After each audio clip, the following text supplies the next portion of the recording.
Hi, my name is Sadeja Blake. I go to Connecticut River Academy. I'm a senior there.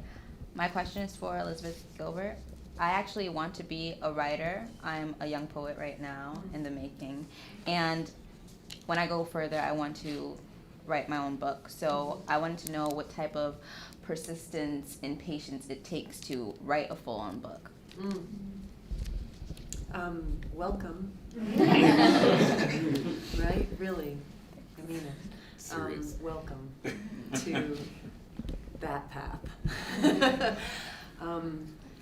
It takes persistence and it takes diligence, but the thing it takes more than anything else is self-forgiveness. And I feel like whenever people talk about discipline, I feel like that really gets emphasized a lot especially in writing, like you have the discipline, and there's something very aggressive about that word and very macho about that word and very sometimes self-abusing about that word, and I gotta tell you, every single person who ever began any creative project, we all start on day one with the same level of excitement, the same level of thrill, the same level of sparky inspiration. I'm gonna do a thing, it's gonna be great. Everyone starts there. And on day two, everyone looks at what they did on day one and hates it. Right? Am I right? Like everyone, for your whole career, because you have this huge dip already in the idea how you wanted it to be and what you're capable of executing, right? Most people stop on day two. And all the discipline in the world is not gonna get you to day three, because then you're just whipping somebody who's already feeling abused yourself, right?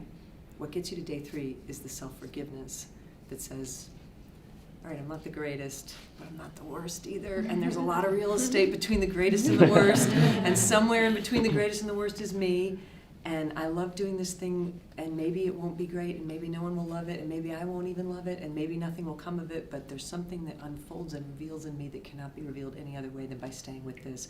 So I forgive myself for what I'm not capable of, and I return on day 3, and on day 4, and on day 5, and onward. And that's, I think, the most fundamentally important thing, to have a sane and loving and gentle way of approaching your art rather than like the whip.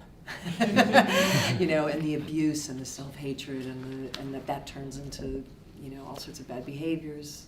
So just love yourself, forgive yourself, go back again and start it next day. Wow, thank you. Welcome. That's great. Thanks.